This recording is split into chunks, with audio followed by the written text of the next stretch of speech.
Hi, I'm Kieren. And I'm Riku. Welcome to Artificially Ever After. For today's episode, is ChatGPT making us stupid?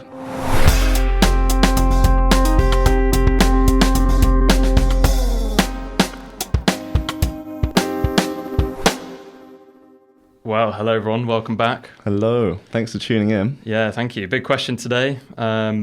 I feel a little bit stupid right now. Had a long week, but yeah, we're answering the question, aren't we? Whether that's because of ChatGPT, I don't know. Well, you have been using a lot of AI tools, haven't you? So yeah, well, that's why we're asking this question, right? That we're seeing usage of these chatbots go up and up. You know, these trends are continuing. I think they're becoming a very large part of a lot of people's lives, especially knowledge workers, students as well, as we'll come to see in some of these statistics. yeah, I mean, these things are definitely here to stay. Yeah. And I think we're finally starting to see some longer term impacts of using them in our day-to-day lives. Yeah, exactly. I mean, we obviously in the title used ChatGPT and whether that's making us stupid, but as you're probably aware, there are other chatbots and we're not exclusively looking at ChatGPT. We just kind of partly used it because it's the household name now for the chatbots, the Kleenex of chatbots, as you like to say. Yeah, we had this chat the other day, didn't we? Like, do we say like, oh, chatbots? But then everyone just uses ChatGPT. It's like, oh, let's Google it. Like, people don't say let's search engine it, do they? Exactly, yeah, and a lot of these research papers that we'll cite as well, they do focus specifically on ChatGPT because it's very widely adopted. But yeah, like you said, we're getting to the point now where we're starting to be able to collect some real world data to answer this type of question, whereas the question's been asked for some time, you know, even when these tools were first released, like the very first version of ChatGPT, people were thinking, you know, what does this mean for students in schools, an educational setting?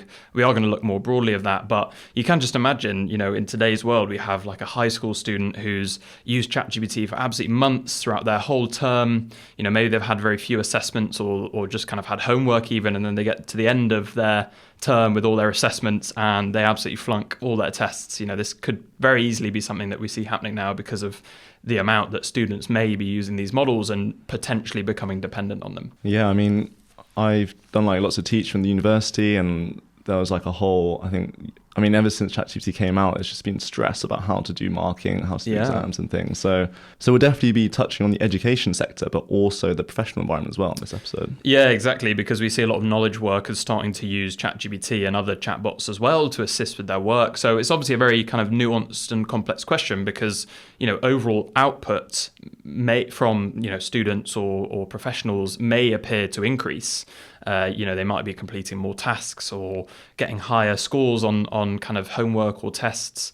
But we're trying to answer the fundamental question, though, that if you do that over time, does that, and you know, are you kind of offloading that knowledge to the chatbot and to the AI, and maybe over time, whereas your overall performance is going up, maybe your actual intelligence and knowledge is going down. Ooh, so this is the answer. Yeah, this is what we're going to try and dig into a bit today. So do you want us to give us a rundown of how we're going to structure this episode and what we're going to cover? Yeah, so in the first half, we're going to do classic artificial ever after style with the history of this question, this type of question. So we'll look at different technological developments in the past and answer the same question. You know, will calculators make people unable to do maths? You know, Will writing make you forget things more? We'll touch into that.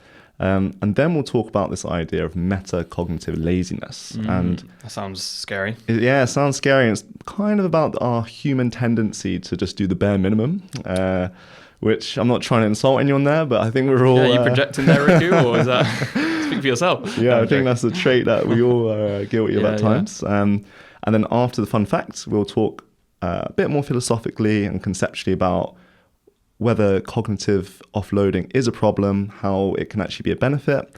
And then importantly, we're going to talk about how we should use this technology going forwards and what the do's and don'ts are when it comes to using AI. Yeah, some practical tips if you're, you know, still interested in maintaining your own skill set and intelligence and not kind of losing that over time potentially if you use AI a lot in your day-to-day. Yeah, and just before we get into it, I wanted to say I just read this funny YouTube comment today on this, and it was like, it's funny because we're probably going to get humans to AI level intelligence before we get AIs to human level intelligence. So basically saying we're the ones getting dumber. Yeah, it's kind of one of those classic plots that you see when the two lines, one's increasing, one's decreasing, and then there's some inflection point at some point where they cross over. Maybe we're getting close to that, who knows? But so, should we get into it? Let's do it. So, as Riku said, we're going to look a little bit back through history and see, as we've done before, whether these types of questions have come up before in human history with new technologies and new things that we've invented. Have we asked ourselves this question before about what effect is that new technology going to have on human skills? And specifically, we're going to focus on human intelligence and knowledge and times in history when we've felt that that was going to negatively impact us. Yeah. But first, what is cognitive offloading, Kieren? Exactly. So as you just said, there is a specific technical term for this concept where we actually offload our cognition and our solving of tasks to some form of technology or tool which can then solve those problems for us, and we just kind of take the output, and it's called cognitive offloading. And the reason why we've seen this as a recurring theme throughout history is mainly because the human brain is a finite storage device, a finite computational machine, and there's only so much we can do in our brains. And as potentially the requirements of our job or the tasks that we could do in a given day increase, it would make sense that if there was somewhere we could find an efficiency and kind of offload that cognition to something that could do it much quicker than our brain could, it seems like the natural thing to do. So could you give us some examples of where we've seen this before throughout history? Yeah, I mean, we think it's a new idea as always, and then you do a bit of research and then you realize it's 2,500 years old. Oh, wow. So this actually goes all the way back to Socrates. So older than AI. A lot older than AI. So yeah, in ancient Greece, so Socrates tells a myth about the Egyptian god. Don't know if I'm going to pronounce this right, but Thoth. Sounds like Zeus, but it's definitely not. Thoth. Okay. Teuth. Anyway, the inventor of numbers, astronomy, dice, and writing. So pretty cool stuff. Pretty influential. I feel like we should know who Thoth is. I know, and I keep saying Thoth. It's probably not Thoth, is it? Kieren here. So it's actually pronounced Thoth. Back to the episode. And basically, this god of numbers was proudly showing these inventions to the king at the time, King Thamus, and claimed that writing would improve Egyptians' memory and wisdom. And then the king actually wisely disagrees, saying, this invention, being writing, will produce forgetfulness in the souls of those who learn it. They will not exercise their memory because they have put their trust in writing. You offer your pupils the appearance of wisdom, not true wisdom. Wow. Yeah. That's very smart, isn't it? So yeah, just relating to what you're saying, like if you can get a tool to do the correct input and output, it does have the appearance of wisdom because you're getting the task done.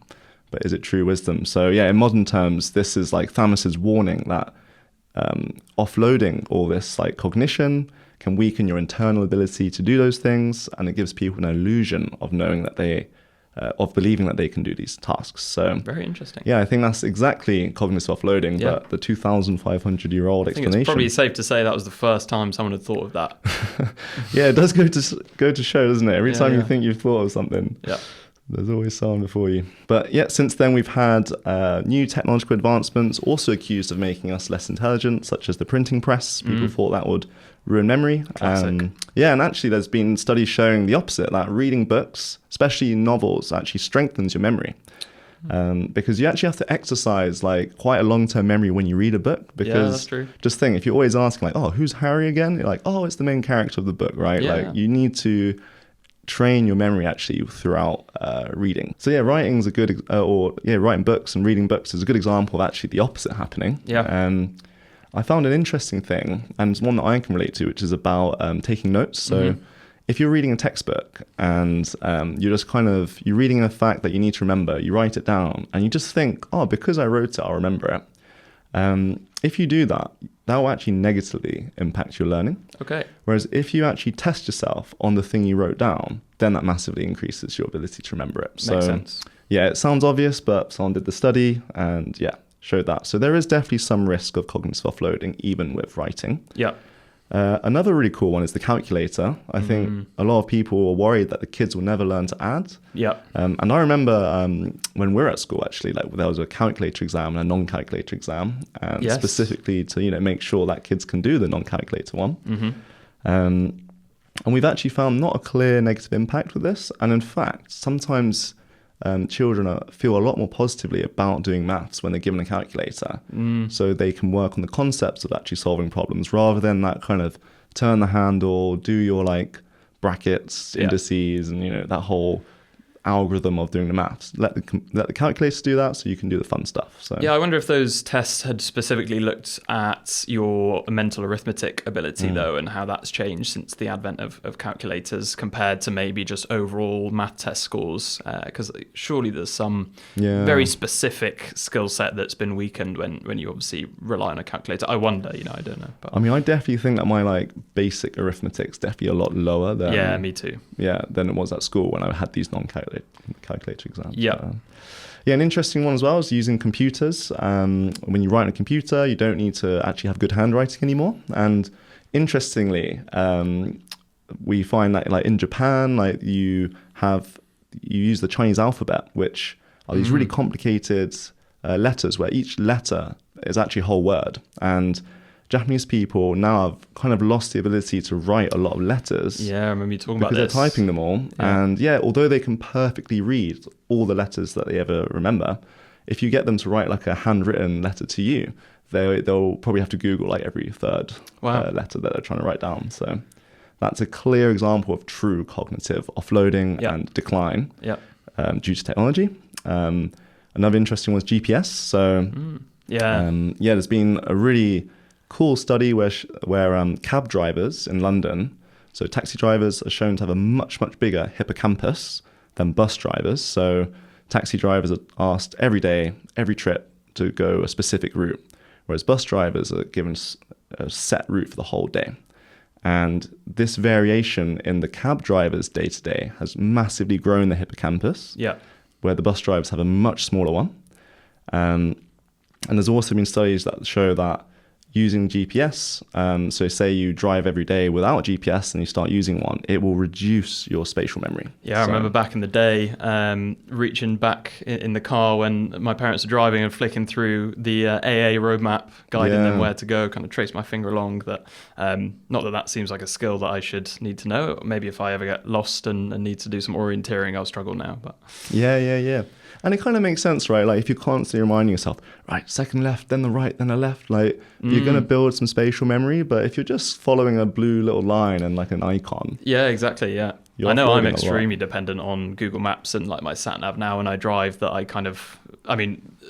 just talking there about reading a map, but also kind of reading and fully understanding the road signs. It's very rare these days that I actually look at them as the primary means of direction. It's more just like double checking that I'm following the Google Maps right. But obviously these are kind of really interesting examples throughout history, but obviously the common theme there is that we've just mentioned kind of specific skills or specific tasks which have been offloaded.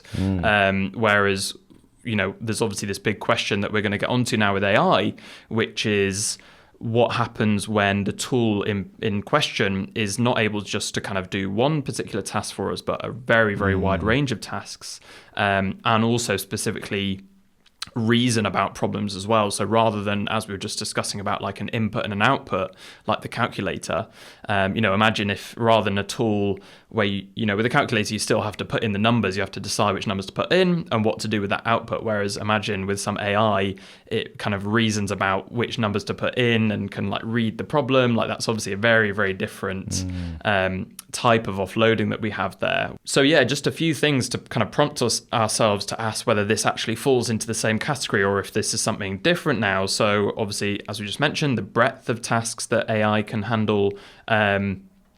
Chatbots have got almost endless knowledge as well. So, that's maybe overlapping somewhat with Google search, that we had access to that kind of instant knowledge. But I guess one difference is that AI is incredibly powerful at kind of bringing together disparate concepts and ideas and reasoning about those, whereas it might not be something you can specifically find on the internet very easily. So again, maybe beforehand you had to go and research and read 2 different web pages you'd found and come to your own conclusions about the overlap, for example, whereas AI could now do that for you. So that's something completely new and much higher level of thinking. This is a concept that we're going to come on to and explain shortly, but the theme here that we're looking at is the sort of level of cognition that these technologies can achieve and we can offload to is sort of slowly creeping up. So again, as with the cognitive offloading, there's actually a sort of term or concept that people have started to coin for this, and that is called metacognitive laziness.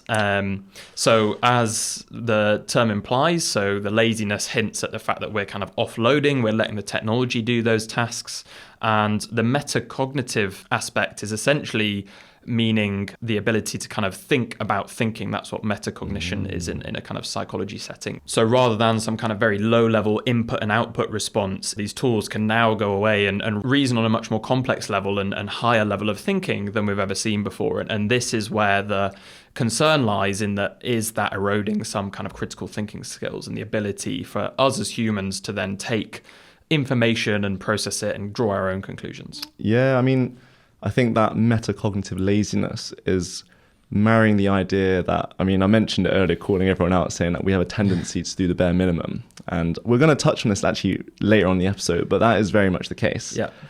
Combined with the fact that these AI tools are so broad, they can solve or at least be applied to far, far many more problems than any technology in the past. Mm-hmm. I think these two ideas are the biggest reason why AI causing cognitive offloading is a real worry, whereas in the past with the calculator, books and Google, even with Google, like, yes, you can kind of find any information on the internet, but you still have to like find a website someone wrote. Yeah. Whereas with these AI tools, you can essentially think of them as like a personalized blog on anything you want, and it can be as long as you want. Like, you can just keep chatting to it. Yeah. I mean, it's the generative component, isn't it? I think that's quite clearly the paradigm shift, right? That previously, if you wanted to generate something new, whether that's a new kind of conclusion, a new hypothesis, a new essay, a new image, we had to take all that information and still create the new elements, whereas it's the generative aspect, which now means that we can get super lazy and outsource even the sort of creative part, which is previously what we very much were the only things that could do. Exactly, yeah. So, should we get into the next segment? Yeah, let's do it. So let's start looking at some studies that have actually looked to try and understand this metacognitive laziness. Cool. So, as Kieren said, metacognition is basically about thinking, which sounds a bit crazy. Complex reasoning as well, I think. Yeah. Complex reasoning. So, we'll talk about metacognitive laziness, and specifically in two parts. So we'll talk about education. I think a big part of whether using ChatGPT makes us stupid is its impact on education, but also on productivity. Knowledge workers around the world have to do cognitive tasks. Yeah. They probably have an inclination to use ChatGPT, and we actually have some cool studies looking into the impacts of using these tools. Yeah, I mean, you kind of touched on it being almost the human condition, and we've evolved to want to outsource these things and expend less energy ourselves. But you look at like a workplace setting, and I guess even in some educational settings, but there's a lot of pressure on humans, right? And there's a lot of pressure to kind of perform amongst your peers in job settings. We've seen a trend throughout history that people have more tasks to do within their workplace. So, there are these external pressures that would encourage us to outsource tasks if we could, even if it wasn't our inclination to do so. So looking first at education and learning new information and tasks and gaining new skills. So focusing on schools and universities, there's been a number of studies that have been done. I think people were specifically concerned about kids' access to these tools from the beginning. But there was a big meta-analysis which was done in 2024, which is where the researchers did an analysis of other people's research to try and observe the landscape and see the trends rather than just doing kind of one research study. And this was basically looking at identifying the kind of promise of AI tutors, which we'd hear from all these tech companies, which we were sold from the beginning. I think we even were kind of saying some of these things as the amazing abilities of AI to kind of increase the motivation of the kids by having like your personal one-on-one tutor. It could kind of communicate the content to you in any form that was super entertaining for you. Play Batman or whatever superhero you want. Exactly, So increasing attention and motivation, build confidence. But this study study which looked across 69 other research studies between 2022 and 2024, it did find that on average, students who used ChatGPT saw an improvement in their academic performance, and they had better motivation and even gains in higher order thinking skills. And importantly, this meta-analysis reported no significant harm to students' self-confidence, which isn't that surprising. So that's their self-efficacy. So how well they thought they were equipped for answering the task. So I suppose that's unsurprising that if they had this new tool, they believed that they could kind of answer the questions. But yeah, these findings do support the this kind of promise of AI tutors that they can enhance learning experiences when they're used thoughtfully as kind of learning tools, so for like practice and feedback. However, the same review also noted a critical detail, which was that using ChatGPT significantly reduced the mental effort of students during the learning of tasks. So this is what we're talking about, that, you know, maybe when we look at the net output, it's overall quite positive, and the students themselves feel like it's helping them and assisting their learning.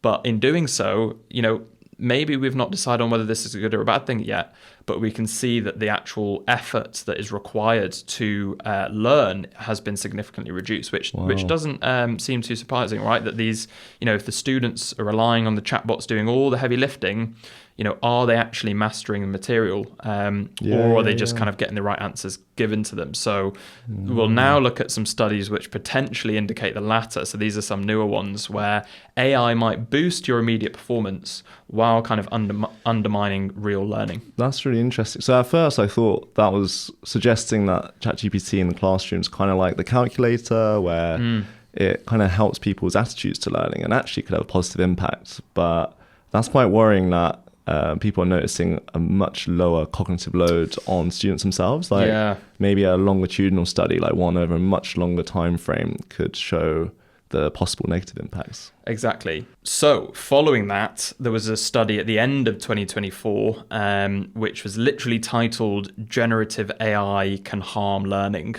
So we can probably imagine what the outcome of this study was. But it was a field experiment in a high school, which involved nearly 1,000 students using GPT-4. And it tested two different GPT-based tutors that these students had access to. So one mimicked the standard ChatGPT that you could kind of go online and you and I could access, which can basically answer absolutely everything.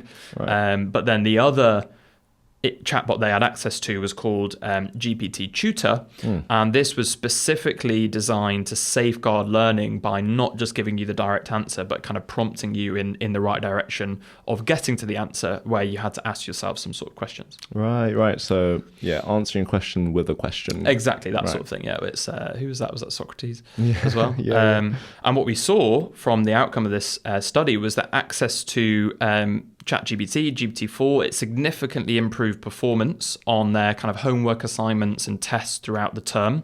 So 48% improvement from the standard ChatGPT and 127% improvement from this GPT tutor. However, just quoting from the study here, it said that we additionally find that when access is subsequently taken away, students actually perform worse than those who never had access to any of the chatbots. So 17% reduction from the standard ChatGPT in their scores on subsequent tests without any access. Really? Wow. Which basically we conclude from that access to ChatGPT can harm educational outcomes. Yeah, that reminds me actually about a study. I wasn't sure whether to include it, but anyway, on Google search. And it was like, when you use Google, you know, you kind of stop remembering the fact itself, but you remember where the fact is. And I wonder if a similar phenomenon's happened here, where the kids have just learned how to prompt rather than the answers for the things that they're prompting, but I don't know. Yeah, exactly. I mean, they literally said in the study themselves that their results suggest that the students kind of attempt to use GPT-4 as a crutch. You know, rather than some enhancer. It was very much supporting them and therefore kind of not using their own abilities and doing the cognitive offloading, as we were talking about. Yeah. I guess that's like the fear that everyone has right now about using these AI tools in education, right? Is, our kids just going to use them as crutches? Exactly, yeah. And yeah, I think you can mention, so there's been another similar study, hasn't there, recently? Yeah, I think this was the one that's almost prompted this episode, because I saw loads of news articles come out about this study. Yeah, I mean, loads of, I think our mates have been asking us, have you heard this MIT paper that came out in June 2025 called Your Brain on ChatGPT? So just a month ago, yeah. Yeah, it sounds a bit scary, doesn't it? So I don't know if I want to know what my brain's doing when I'm using ChatGPT, to be honest. Yeah, so the main idea of this paper was to understand the cognitive cost of using different technologies on educational content. Okay. So when you're writing an essay specifically. So they had 54 participants split into 3 groups, and one of them was the LLM group, so think ChatGPT, those kind of tools. There's a search engine group, so you can search up facts and things, and then the brain Google group. Yeah, the Google group. We're going to stick to companies, and then the brain only group. So yeah, and yeah, they conducted 3 sessions, so like 3 trials, I guess, of completing an essay and just gathering data on their brain activation throughout doing these essay writing tasks. Yeah, so they wore an EEG, didn't they? The electroencephalography cap. You bang that pronunciation out. Yeah, exactly. Yeah. So understanding which parts of your brain are activating. And I guess brain activation is a good proxy for like how cognitive or how much effort you're putting into solving a task. Yeah, I mean, I guess just to butt in there slightly, I mean, I suppose that's looking at that mental effort required to complete the task, right? That was definitely the focus of this study, whereas it wasn't necessarily looking at the very long-term effects. It wasn't a longitudinal study to assess what that does over time. It was just looking at, in the moment, what happens. Exactly, yeah. So they did 3 sessions where they had the tools, but then the 4th session, they actually said to the LM group, no LLM, just your brain. And I think a lot of people panicked a bit there. But importantly, what we found, and as Kieren just said, it wasn't a longitudinal study. They still managed to find that people that used these tools had much, much lower activation in their brains. Yep. So their kind of cognition was lowered with the more powerful the tool was. So we found that the LLM users had the least activation, or the biggest change in activation. And the Google engine or search engine group had like kind of like a medium level reduction in activation. And then the brain only had the maximum cognitive activation. So their brain was just firing away, and they were kind of using all aspects to write that essay.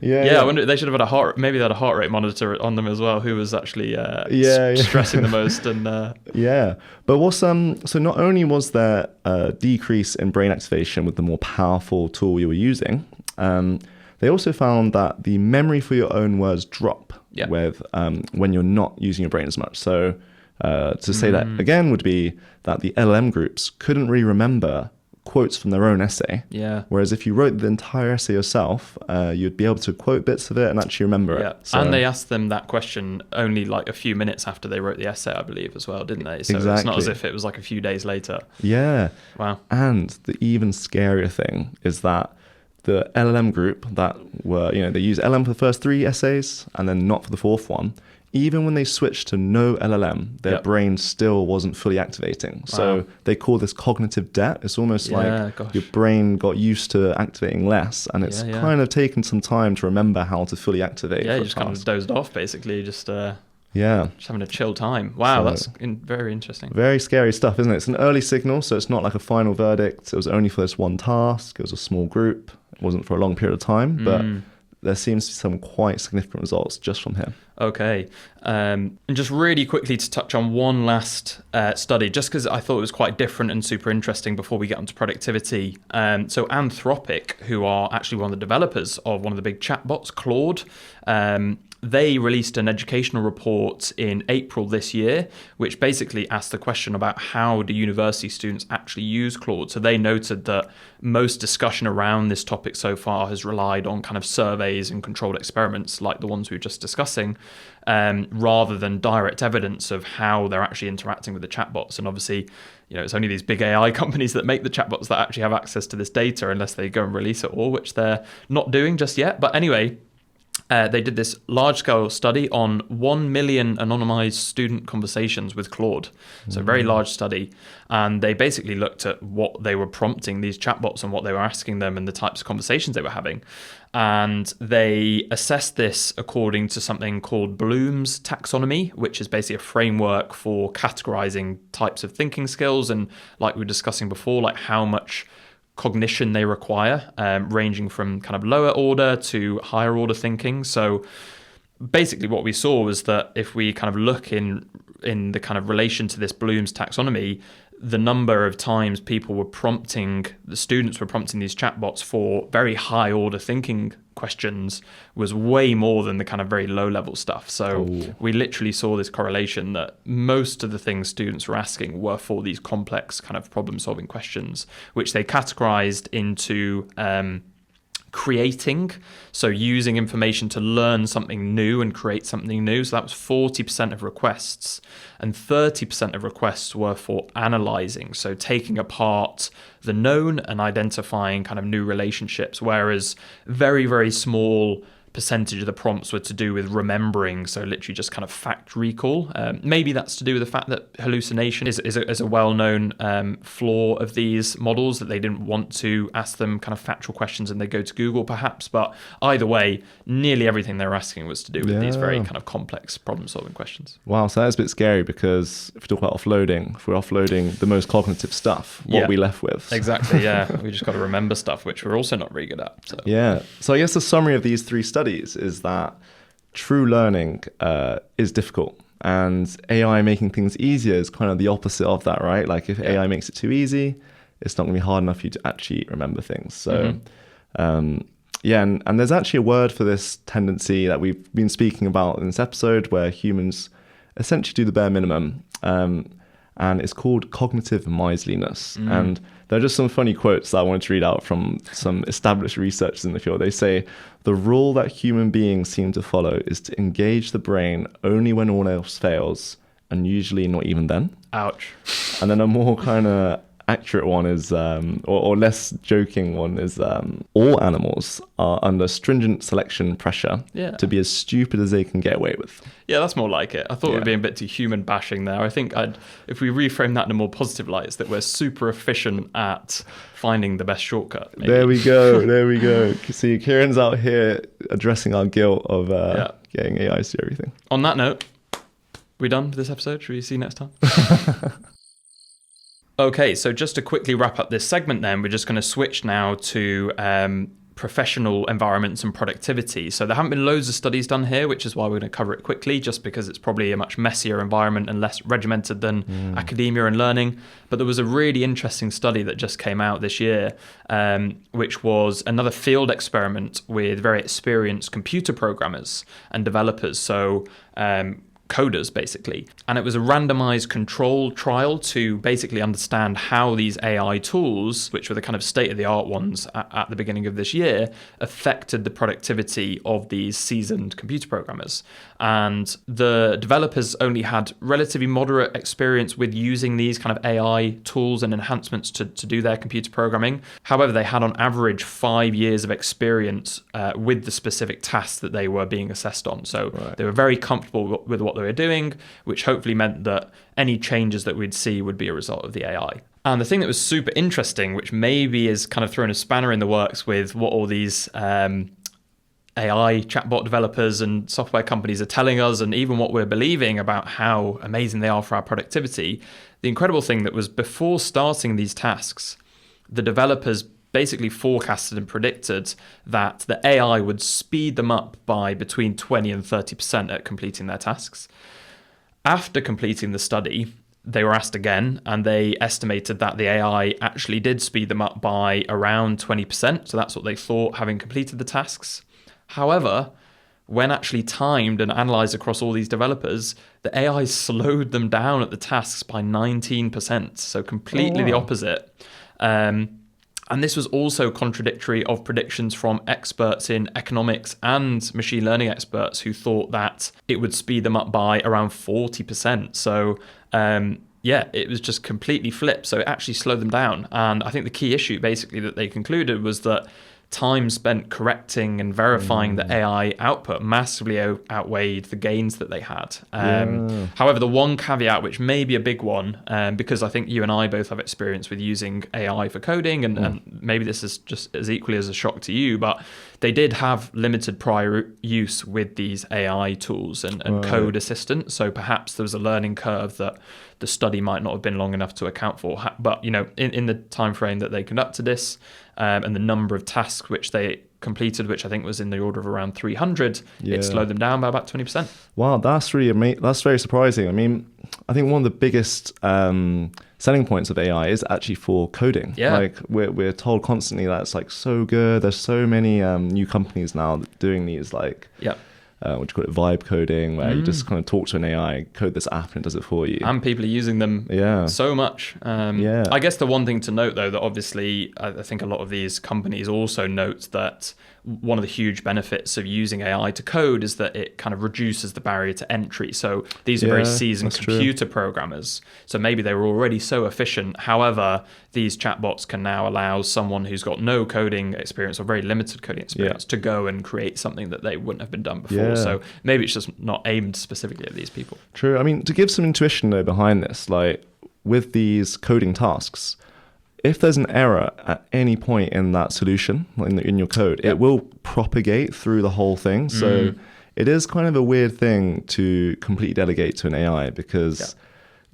regardless of whether the AI is good or not, you really need to read through the whole thing with a fine-tooth comb, and like code can be like thousands of lines long, right? And like sometimes I find that it's just quicker to code something than to let the AI write it and then have to proofread it. So there was a recent news story that I saw just a couple of weeks ago, actually, on LinkedIn, about this person who had created a SaaS company, software as a service company, by purely vibe coding it. So they hadn't written any of the computer program code themselves. It was the AI. And then all of a sudden, after the website was live and everything, this chatbot went off and completely erased the entire database of this company that they've been generating for months, and all of their consumer information was gone, just because this AI kind of went off on a tangent and did something it shouldn't have done. And then when prompted, it was like, oh, sorry, I don't know why I did that.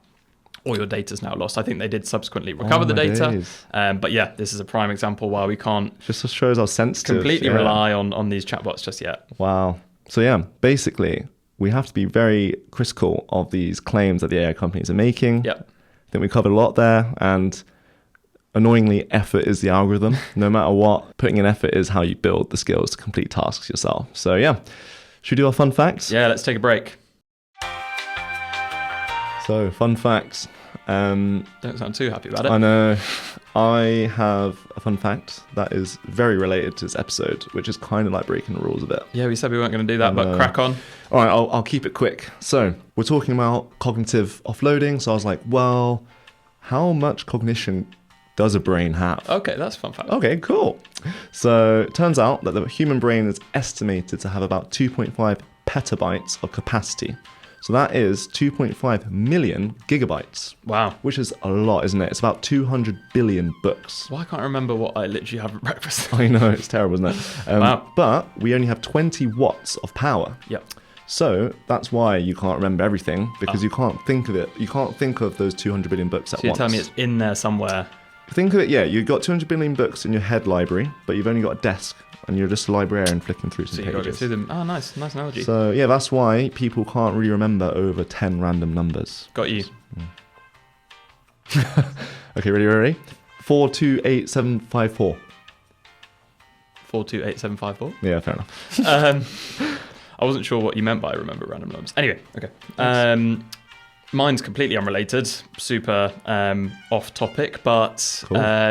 Kind of quite timely. And some of you may actually already know this, but will hopefully be quite interesting if not. But if any of you watched this year's Wimbledon tennis tournament, you'll probably have come across this story. But basically, during a women's single game in the fourth round on the centre court, so a big game, basically one of the players hit a backhand and it went beyond the baseline quite obviously, and I think the ball appeared to be out by like a foot, and there was no intervention from the automated line calling technology, which we mentioned this on a previous episode, but there are no more human lines people. It's an AI camera system which detects if the ball goes out of play. Oh dear. But there was no beep, or well, it actually does have a recording of someone going out, which is quite funny. But it didn't sound. But then the umpire was a bit confused and then told them to halt play, but that was mid-rally.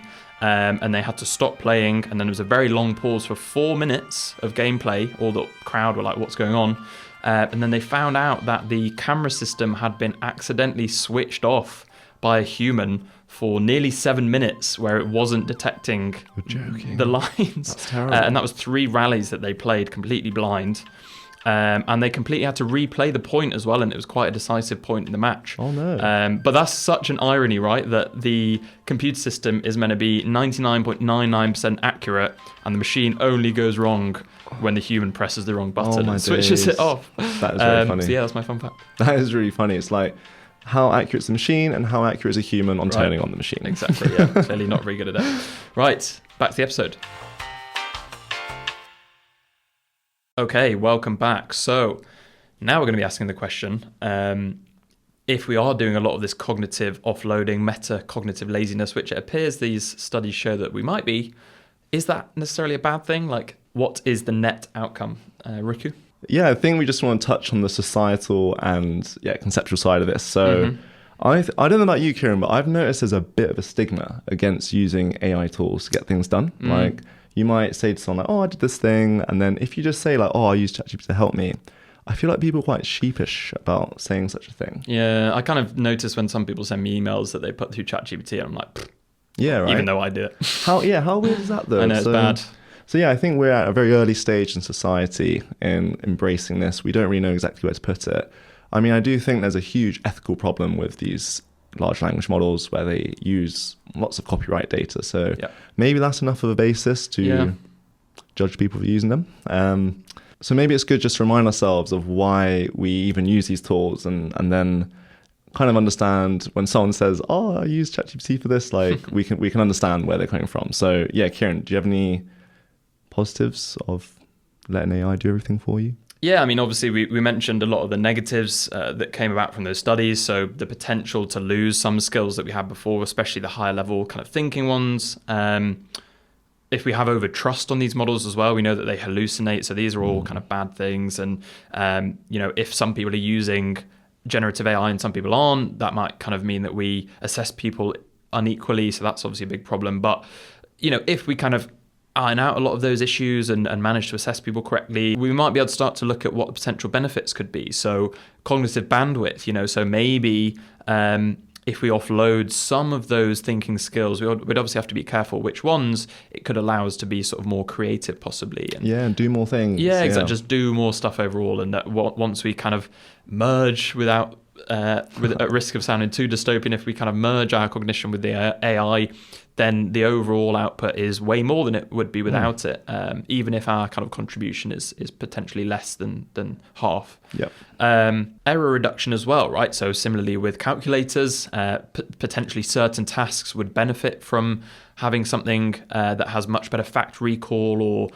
is much more deterministic than humans. Yeah. Maybe we benefit from outsourcing those tasks when error reduction is a net positive. And then lastly, which I think is quite a big one, that human capabilities and cognition is obviously extremely varied, and historically throughout education, people who are disadvantaged may very sadly not have access to the same sort of outcomes because the educational system isn't equipped or designed primarily for them. So potentially it could massively benefit those people and level the playing fields in some ways. So we can see how there are potential benefits even if this cognitive offloading is occurring.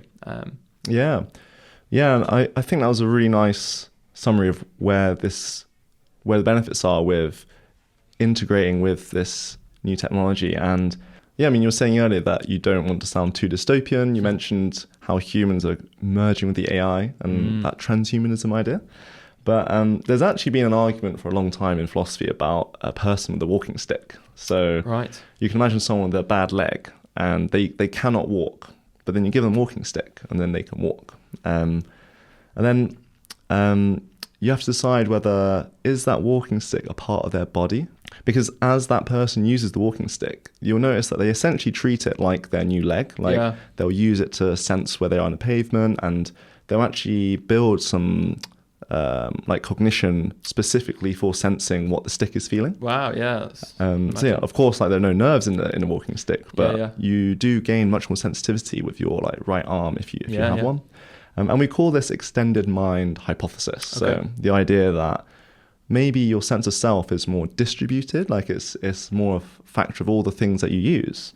So in this current day, we see that anyone with a mobile phone with internet access can access any fact, go to any place, do any maths, and maybe this is their version of walking stick. Like we all have an intuition of what we can Google, and soon we'll have an intuition of what we can ask ChatGPT and get a good answer. So I think when it comes to this societal element on stigma of using ChatGPT and things, we need to answer the question first, like, is the walking stick part of a human? Because I think it's a direct analogy to this new walking stick that we have in our pockets now. Yeah, definitely. I think the mobile phone is a really important one to touch on there, and I've put a point later on in the episode about how we've seen very clearly with that as an example how it's a very fine balance to strike, right? That you know, too much time spent with it as a kind of quote unquote tool ends up being something that's maybe a bit more sinister, and you know, putting too much time into that technology maybe detracts from other things that we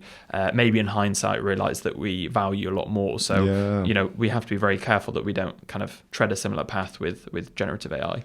Yeah, and speaking of things that you value, like there's a really well-known law in neuroscience. It's called, well, they say use it or lose it. Yeah. So if you're not exercising your thinking muscles, you'll lose them. And same with language, I think, is the one people commonly use, isn't it? That if you have another language and you don't practice that much, it's very easy to forget it. Yep, exactly. Yeah. And then, as we mentioned earlier, you can be as stupid as you can get away with. So that's an evolutionary phenomenon.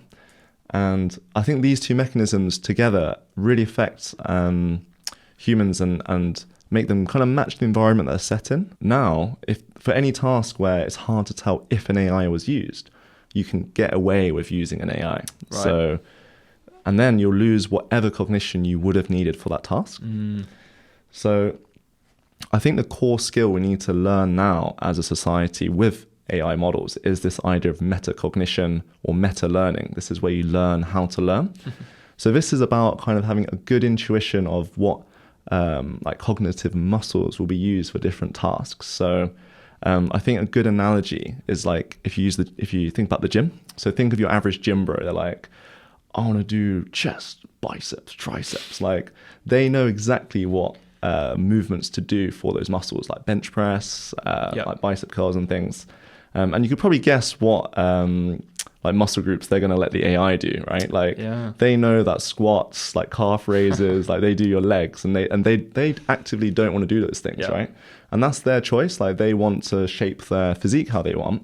And I think that's how we should think going forward with our brains is like think about what cognitive skills we want and have the metacognitive capability to like know what task will build different cognitive muscles. So we need to go meta. We need to go meta. Double meta. But not shout out meta AI. Sorry. Well, I really like that. That was such a cool intuition. I think that probably sets people up to think more meta about the types of tasks that they're doing and thinking about. So I think that teases really nicely into the final segment, which is, given all of this and given that kind of nice little intuition you gave, how should we use chatbots knowing all of this and moving forward if they're going to be increasingly appearing in our day-to-day lives, in an educational setting, in our workplace? Cool. So I think one thing just to point out before we get into this is that I think age very clearly matters, as we've seen throughout some of these studies, like when we're using these tools very early in development, when we're starting to develop these critical thinking skills and potentially doing new tasks for the first time, we obviously have to look a lot more closely at what we outsource to technologies, and it's going to have a much bigger impact on our cognitive development and capabilities. So, teenagers obviously risk missing out on these kind of very foundational skills if they use AI shortcuts everywhere. So I think we need to focus specifically on an educational setting, and similarly with university students, maybe when they're required to produce much more original original content perhaps in a university setting.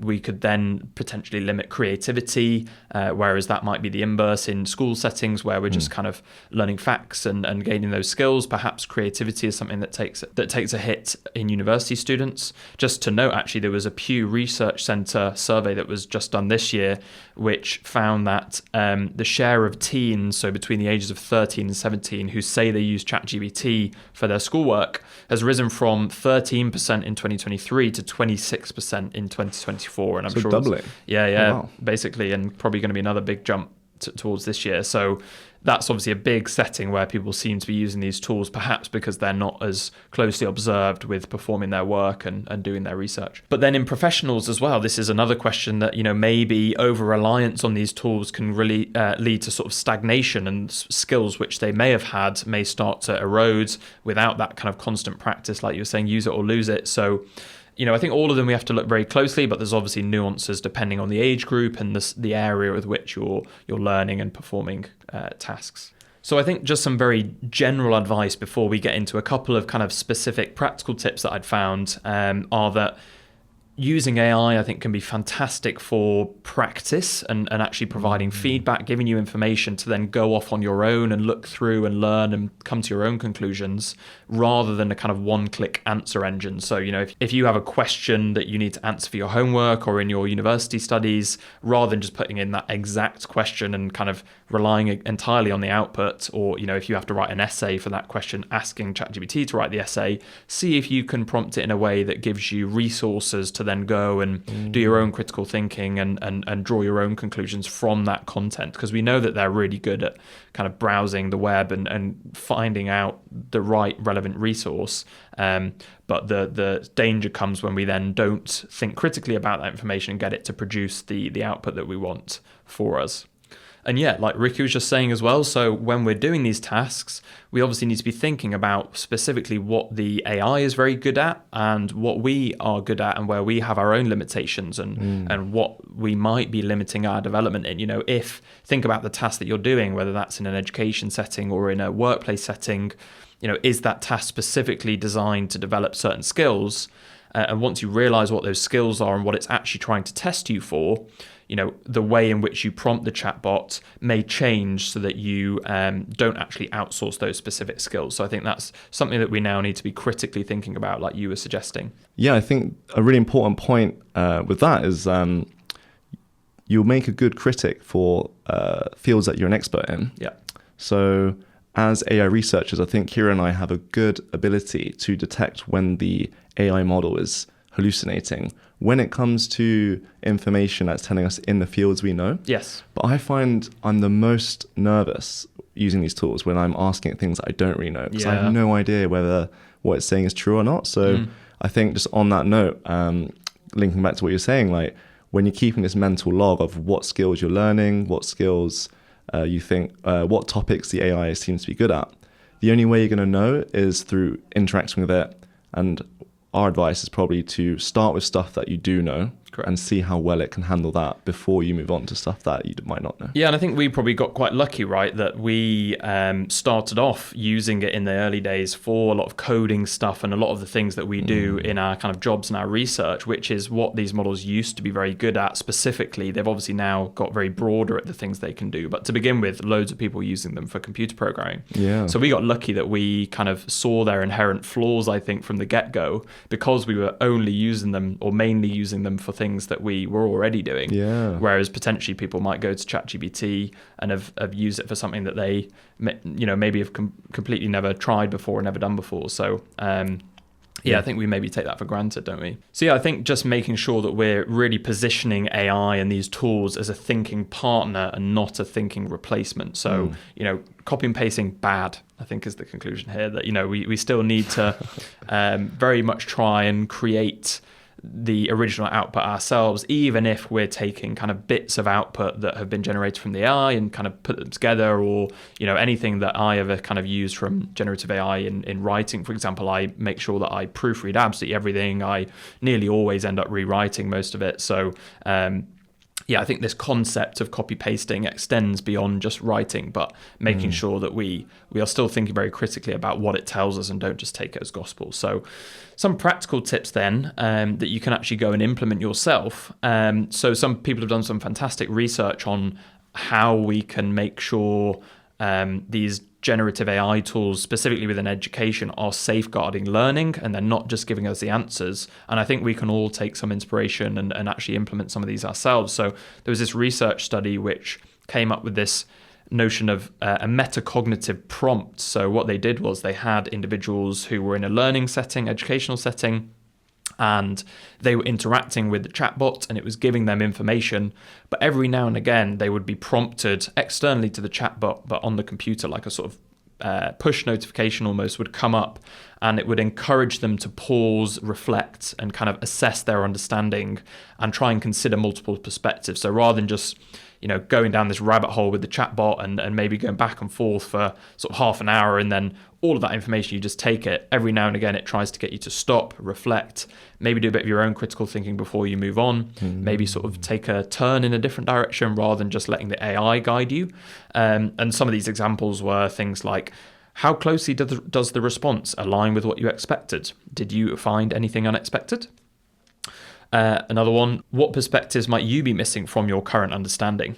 Or write a summary of the main points you've learned from this topic. So the sort of idea here is that it's really trying to get these students to engage much more actively, explore a broader range of ideas and topics, not just the ones that are being given to you by the chatbot, and then engage more deeply with kind of follow-up queries and summaries and things, which I think you just mentioned then that you could very easily get the chatbot to write the summary for you. But one thing that you can implement practically yourself is that a lot of these chatbots and websites now, like ChatGPT and Gemini, they give you the ability to add what's called a system level prompt.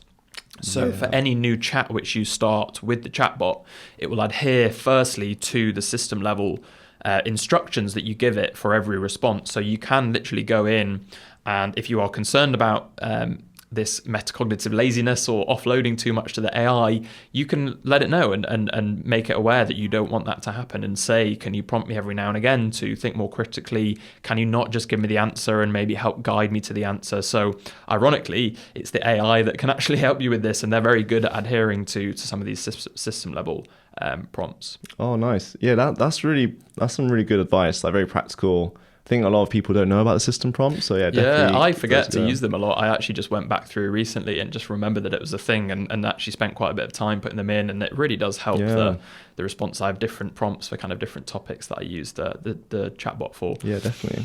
And lastly, these, again, some other research from some people in the education setting who thought to apply these pedagogical principles and frameworks, so learning frameworks, to chatbots, and gave this advice to developers who are looking to develop kind of AI tutors, but specifically designing these chatbots in a way that supports metacognitive reflection and planning rather than merely providing us with answers. So basically putting the emphasis and the ownership on the developers to implement these features and give these as an option rather than relying on students to think this way.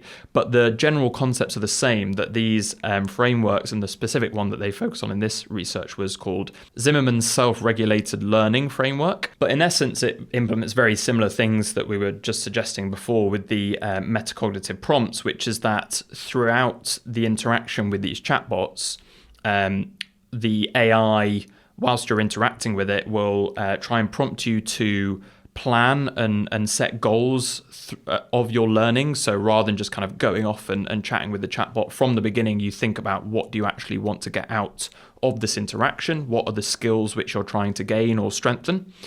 Then it will also give you personalized feedback throughout the interactions, that you can actually understand and test your knowledge of the course material and what you've been discussing, rather than just being given more and more answers.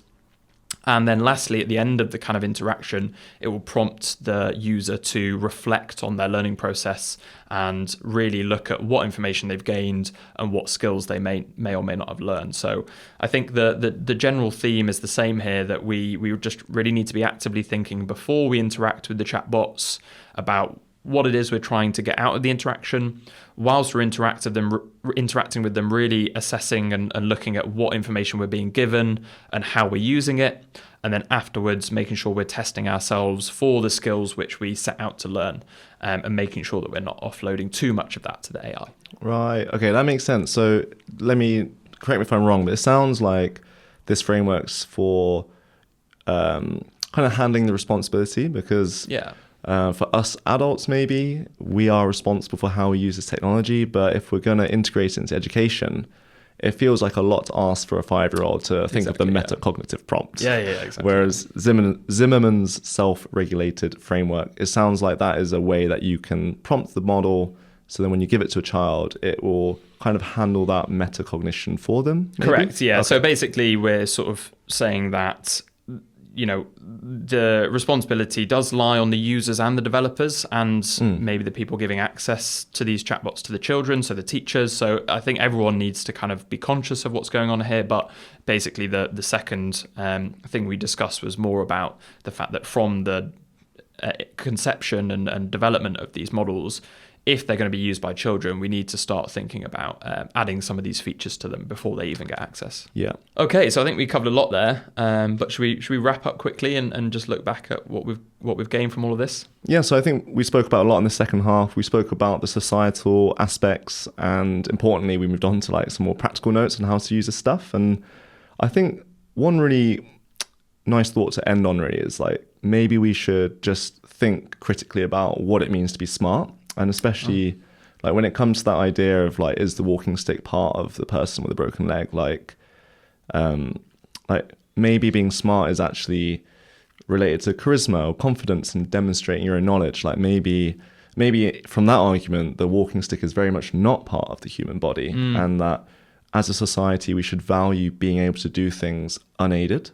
Of course, there's probably a load of ethical problems with that definition of smartness, and then you have it the other way around too. So I think this is a really interesting question that we need to ask ourselves moving forwards. I mean, just speaking personally, I wouldn't be that mad if kind of society shifted from valuing whoever can recall the best kind of computer code and have the best syntax when they're actually writing software, and it instead shifts to who's the most creative and who has the best idea for producing some really cool new application or bit of software. So I think that's the type of thing you're getting at, right? That it's just what we're putting the value on and maybe shifting it to something that's in the end more beneficial possibly. Another thought is that these LLMs are very much in their infancy, and right now we're in an era of like apply AI to everything. So maybe this is why we're really nervous and worried about is ChatGPT making us stupid?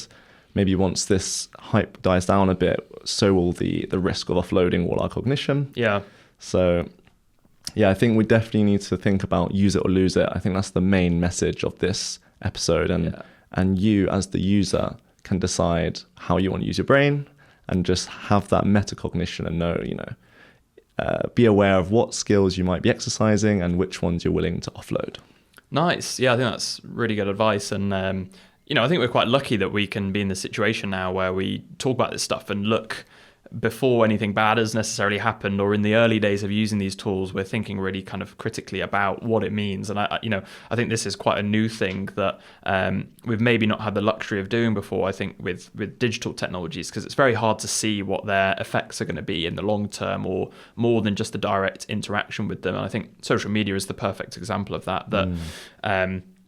We've seen very clearly what happens when we don't think hard enough about the potential negative consequences or the long-term consequences when we have a very new and shiny technology and we just want to devote all of our time to it. So, I think it's very important that we think about this with generative AI, because right now, as we can see from the numbers, it's being adopted more than nearly any other technology we've seen previously. People are flocking to it. They're using it for almost anything that they can imagine. That's partly the allure and the amazement with generative AI, is that anything you want to apply it to, you can almost do it for. So, I do think it's very important we talk about this. We'll probably come back to it, because the consequence of generative AI on the long term may be much worse. They may have a net positive outcome for society and technology and creation, but what does that mean for humans and the human brain and intelligence? So let us know your thoughts. We'd love to hear what you think about this and how you interact with generative AI and chatbots. So yeah, you can get in touch with us on social media or contact us via our email address, contact@artificiallyeverafter.com. And also a massive shout out to our growing Patreon community for supporting our podcast. We're super grateful. And yeah, we'd absolutely love it if you'd like to join the community that we're growing on there. We've got some bonus content and we're trying to keep it quite cozy on there, direct Q&A, and we'd just love to interact with you all.